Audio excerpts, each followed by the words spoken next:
Boom or bust. Is bargain hunting in free agency the best decision for the Houston Texans?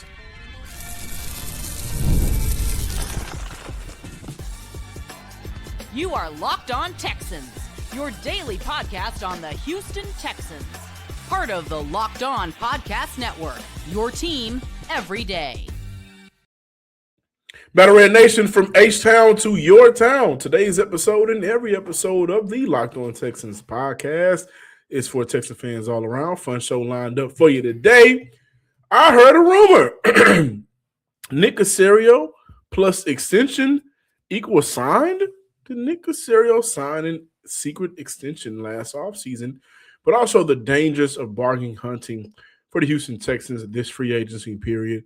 But Wyatt Teller, and I've said it before, I'll say it again, stay away from the Cleveland Browns offensive lineman, but Wyatt Teller and the Houston Texans are linked to one another. And this could be something that could either pan out for the Texans or blow back up in their face. But shout out to my everydayers from the Himalayas for making the Locked On Texan podcast your first listen of the day. I am your Texans credential media member and football analyst, John Hickman. Let's dive right into it. According to report, CJ Stroud wants Wyatt Teller, and that is not the sexy name, but it is a name we have to talk about, right? Sometimes when we view free agency and either players getting cut around the league due to cap casualties or just outright unrestricted free agents, for the Houston Texans, who just traded away Titus Howard, now they got to fill 4 different offensive line spots. Every name ain't going to be sexy, right?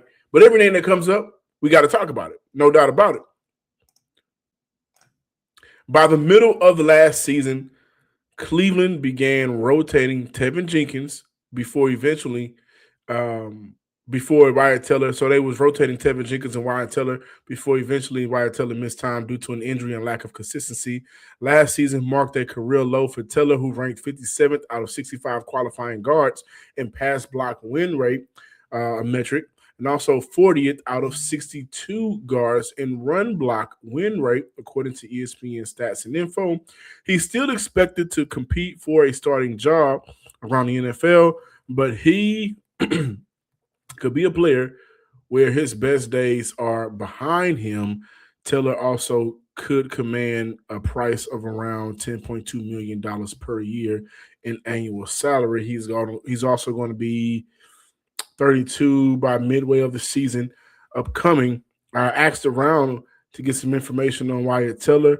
And according to a source, he wasn't getting as much push in the run game as he used to. He also has some struggles in pass pro, but he's improved compared to early in his career. He also mentioned that he definitely could have some highlight pancake blocks, though, throughout the year, but it feels like those moments are few in between compared to if we put everything under a microscope. Everything looks pretty bad for Wyatt Teller, who was once a great offensive lineman and guard for the Cleveland Browns. It feels like his last great season may have been 22, 23, so he's a couple of years removed from his quote-unquote prime. And if you cut the film on, Teller was a shell of himself last season, and there's no way around it. And a move like this will put Houston in a spot where they are playing with fire. Every lineman is not going to have a redemptive season like Ed Ingram. Let me say that again. Every offensive lineman, not defensively, because Jonathan Allen is available right now, and we got to talk about that this week. But every offensive lineman is not going to have a redemptive season like Ed Ingram, and the expectation should not be that Popovich can fix a player. So when I look at Wyatt Teller, I'm looking at age, I'm looking at injuries, and I'm also equating that to a major decline in play the last time we saw Teller touch the field. And in many ways, I would caution Texan fans that for those of you who may be all in on Wyatt Teller, okay, Wyatt Teller in 2025, in many ways, resembled what Shaq Mason was in 2024. The word is out. The word is out. And the word that is being attached to Wyatt Teller is regress. Took a step back, took several step backs. And a move for Wyatt Teller would signal a corresponding move in the draft with a young guard.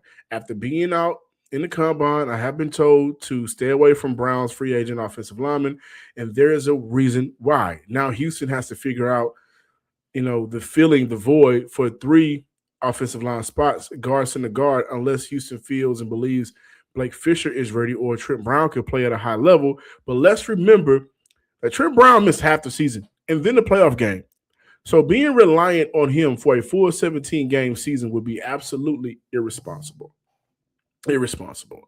The real conversation should be, is Blake Fisher, who will now be going into his 3rd year, ready to play and start at right tackle, or if they feel like he may be a better left tackle. He did get some left tackle burn, I believe, against the Chargers. 65 snaps played against the Chargers, 44 versus the Denver Broncos. I thought he put some good things on tape during those games, and this is his 3rd year, which he could be emerging. This could be his emerging year for him. The alternatives aren't too exciting, especially for a team that, let's face it, needs the least amount of youth up front. That's why I'm kind of scared. Like, for Houston, okay, do they go after another young guard, young tackle? I've been told that they view this tackle class and regard it pretty high compared to maybe other positions in this year's draft. And we talk about a splash move that could possibly happen. Hey, maybe if Houston feels like with the assets they've acquired, hey, maybe we need to trade up for a tackle. Okay, you do that. That's great. And now you'll be looking at picking in between 12 to 20 maybe to get you a tackle. I think Emmanuel Pregnon would be available in that 2nd round. I don't see Houston trading their 38th overall pick. I would see Houston trading their pick, which is a little bit higher, I think 59 in this year's draft. So they could potentially get a tackle and guard with their first 2 picks. But then after that, what's next for Houston? And banking on those young guys to be impactful. The moment they step out on the field, even with a new coaching staff that proved that he can get the best out of some players, that's a dangerous game. That's a dangerous game.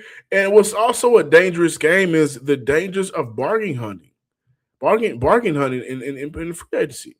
So, like, we all believe the Houston Texans are going to have their eyes cemented on guys that they really like in the coming days, because free agency starts next Wednesday. Legal tampering starts on Monday. In the coming days, we're going to start to hear rumors that the Texans are very high on this player. They are high on this player. And if they miss out on that, they could potentially pivot to another player at the same position. I'm curious and excited to see how this all plays out. What I'm getting at is they don't need just one guy. And they have to create space for multiple guys on the offensive line. That's not even getting to what they should do with the tight end spot, what they should do with the cornerback 3 spot, what they should do with replacing one of the 5 free agent defensive tackles. They have their hands full, and it brings me back to, this is a dangerous game. What will the Houston Texans do? So let's talk about that when we get back and return. More Locked On Texans talk on the way. Hey, it's Matt Derry from the Locked On Lions podcast. The people I love depend on me. If I'm gone, the financial responsibilities don't disappear. I didn't want my family figuring things out during the hardest moment of their lives. That's why I knew only one place to go. I chose life insurance through my friends at Ethos. Ethos makes getting life insurance fast and easy, 100% online. You can get a quote in seconds, apply in minutes, and get same-day coverage. There's no medical exam. You just answer a few simple health questions. You can get up to $3 million in coverage. Some policies are as low as $30 a month. I love the folks at Ethos. Protect your family with life insurance from Ethos now by going to ethos.com/LockedOnNFL. In as little as 10 minutes, you can get the free quote and up to $3 million in coverage at ethos.com/LockedOnNFL. That is ethos.com/LockedOnNFL. Ethos.com/LockedOnNFL. Application times and rates may vary.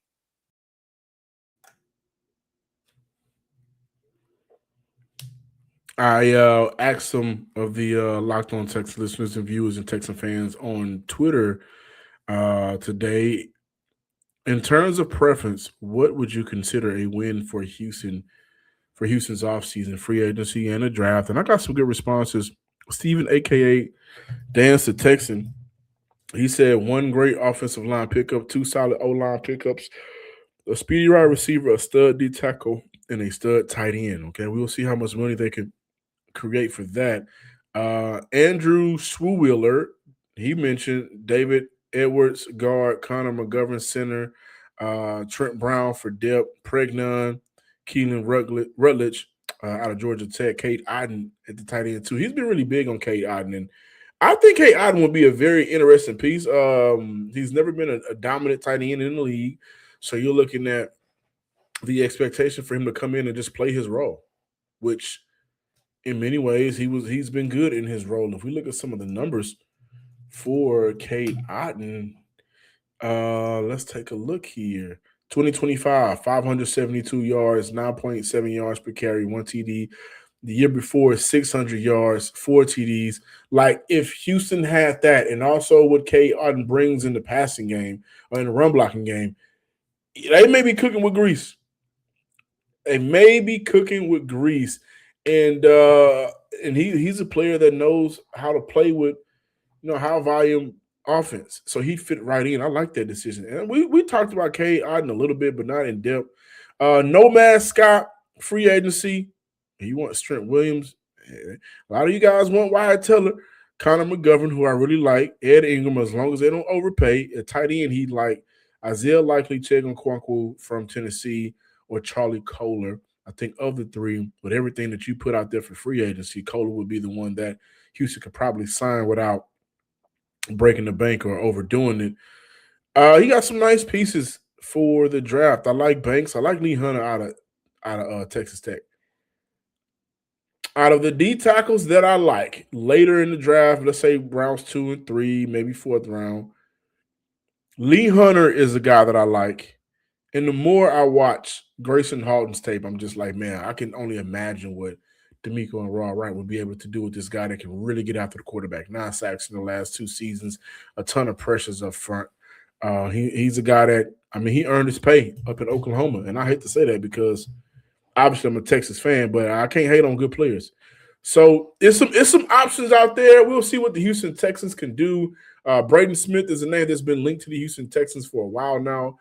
That kicked off with PFF, 9 games missed in the last 2 seasons, and maybe questions about can he be a long-term solution for Houston's right now problem.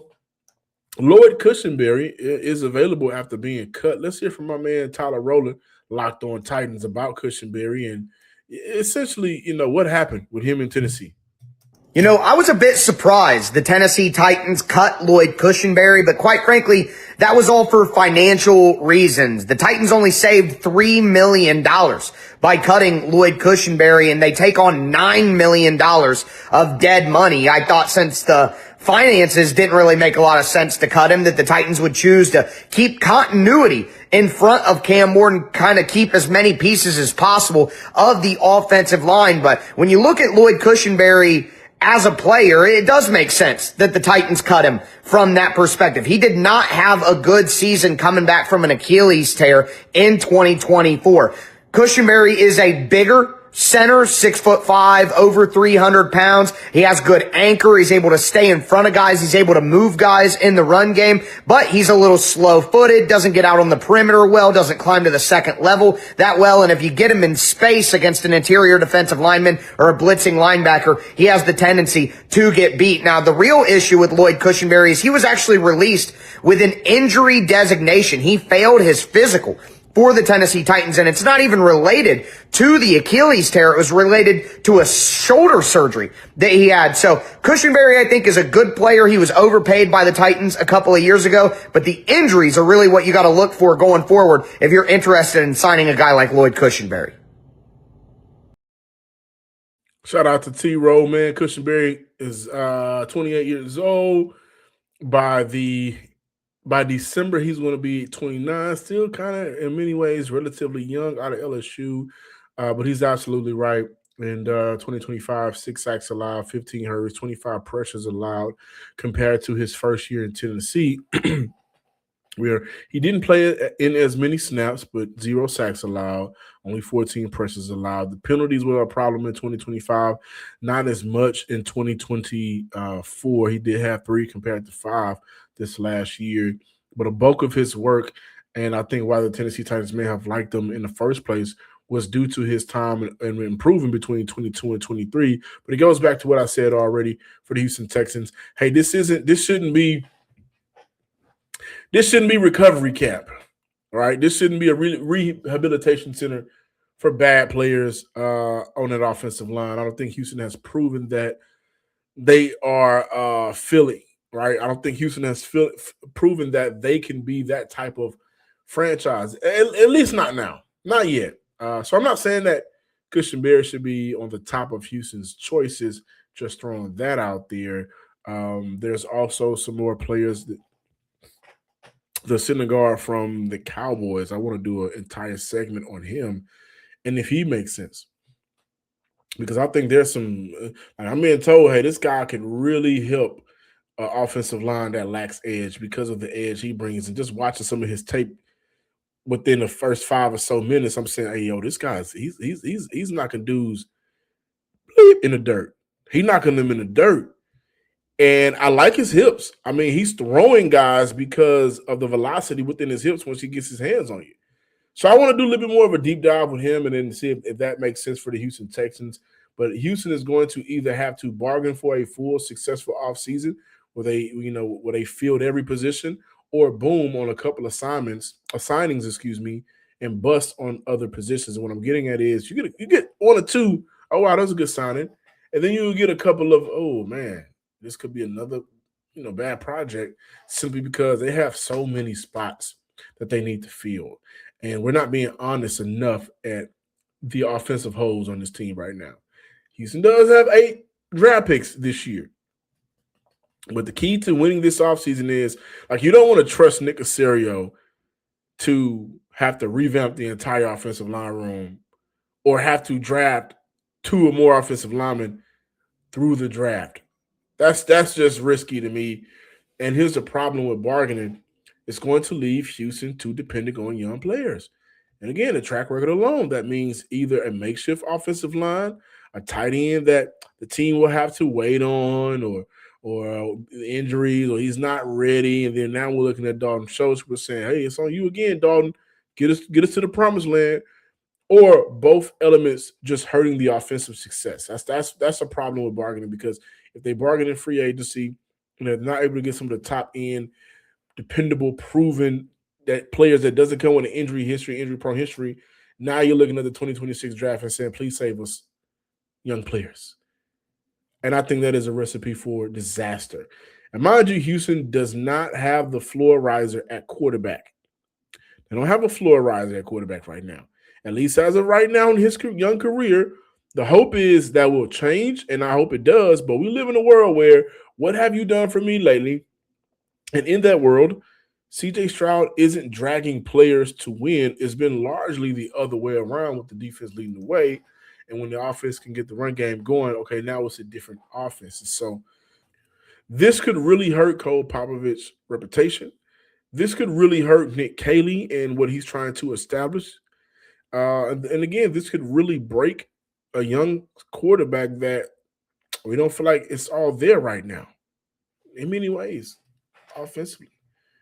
So it's a problem.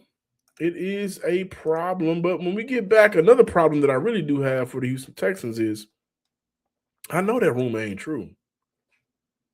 I know that they give Caserio that contract extension already. This episode is brought to you and sponsored by BetterHelp. March is a time to celebrate women, especially around International Women's Day, and to recognize just how much they carry at work, in relationships, in families, and all of the unseen roles they step into every single day. It's easy to celebrate the strength, but it's just as important to make space for their emotional well-being as well. And honestly, that goes for all of us. I think about my mom, who's held it down for the family for many years, since 2009, and how much she carries without saying so. And it makes me think how many of us are doing the same thing in our lives. The roles we play, the expectations we carry, the pressure we don't always talk about. Therapy can help with all of that, creating balance, setting healthy boundaries, and supporting your overall well-being. With over 30,000 licensed therapists and more than 6 million people served worldwide, BetterHelp is the largest online therapy platform, and it works. Fill out a short questionnaire to get matched with a licensed therapist. And if it's not the right fit, switch at any time. Your emotional well being means the world and it matters to us. Support yourself, find support, and feel lighter in therapy. Sign up and get 10% off at betterhelp.com/locked on. That's betterhelp, HELP.com/locked on. Closing out today's show. Rumor has it Nick Caserio has already signed his extension. The ESPN 97.5 radio had a texting listener that mentioned on Wednesday that he heard that Nick Caserio has already signed his extension. MC of the Squad Show was on ESPN at that time, and so he brought that news to our broadcast Wednesday night. If so, that will probably be announced once something good happens. Caserio has been moving like a mob boss lately, talking with a sense of comfort. But the question is that the right move from the McNairs, if true? I don't think so. I don't think so, guys. I'll tell you what is the right move before we continue. I also want to thank you guys for tuning in to today's Locked On Texans podcast. We got a lot to talk about throughout the week to close it out. I'm looking forward to doing much more of a deep dive on Hoffman, who was not tendered by the Dallas Cowboys. So make sure that you subscribe and follow the podcast, Locked On Texans podcast, so you get all of the latest episodes. If you've never missed an episode, the Everyday Club is built for you. Get Locked On Texans ad-free, plus members-only Discord access and more. Head to lockedontexans.supercast.com to join the club. For those of you on video, we send you to the first ever 24/7 national NBA YouTube channel. On audio, make sure you make that your second listen. And also, Locked On NFL Draft. It is draft season. So let's get back to talking about the Houston Texans. I think that would be a mistake. I think that would be a mistake to give Nick Caserio an extension simply because, I mean, the success Houston has got the last 3 seasons, I mean, it's been that man they call Cap. It's been that former Houston Texan player. Now, unless D'Amico got an extension as well, and we're just not talking about it, but I think D'Amico has 2 years left, so I can see an argument to where they wouldn't extend him so early, going into his 4th year, as to where Nick Caserio last year was his 5th year. This is his 6th year, the completion of his original contract. But that would just be the wrong move. It would be the wrong move simply because, I mean, to me, it signals if this happened, it signals in many ways, you know, Houston is okay with being complacent. Houston is okay with Houston. It would signal to me Houston is okay with being what the Pittsburgh Steelers have been over the past decade. And that's just a team who makes the playoffs, a scrappy team that has a good defense, will make a offensive player here or two, but overall, they're not going anywhere. And I don't think the city of Houston deserves that. And I don't think, in many ways, not sure if Nick Caserio is the guy to get this team to a place where they are as competitive as they can be to win a chip. Now, granted, Nick Caserio has not been completely bad at his job. I think on a scale of 1 to 10, I think ultimately I'll give him a 7. I think that's fair. Will Anderson, which a lot of people may attribute to D'Amico Ryans, but he is a general manager for that move. So Jalen Petrie, Derek Stingley, Will Anderson, Kalen Bullock, Kamari Lassiter. You see the trend here? CJ Stroud in many ways. Nico Collins, Tank Dell. He's drafted some players. I think free agency has been, in many ways, interesting. I mean, 1 year you get Dalton Schultz.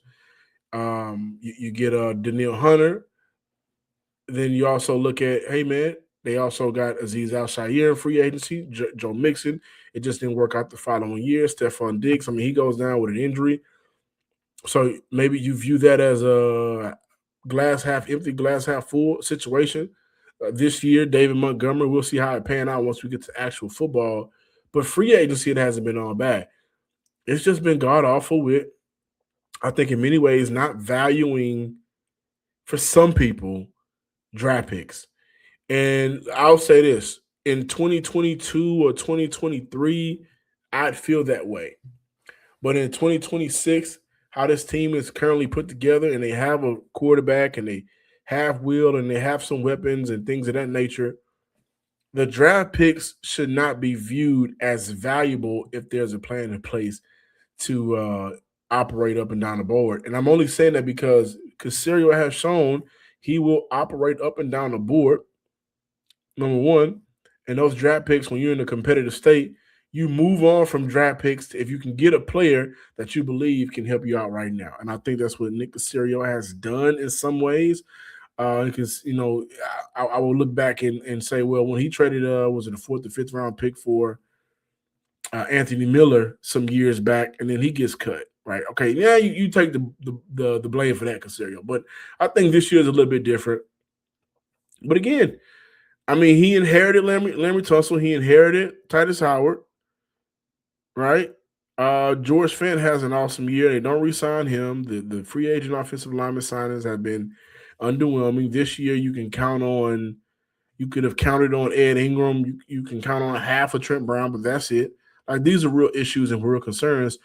And what makes it even worse is because these have been the reasons why, whether it's been Bobby Sloyd or Nick Caserio in his first year, the offense isn't working. Yeah. They can't run the ball.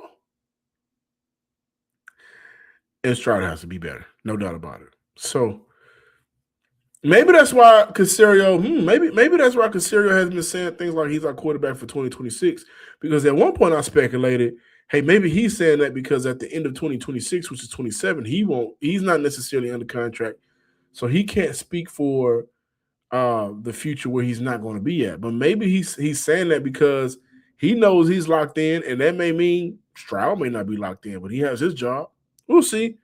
We'll see. Thank you for watching today's episode of the Locked On Texans podcast. Please be sure to comment, like, and subscribe on YouTube wherever you listen to your podcast, and follow me on Twitter at John_Hickman12. Also on Instagram at Some Sports Guy. Until next time, ladies and gents and Texan fans across the nation. Peace.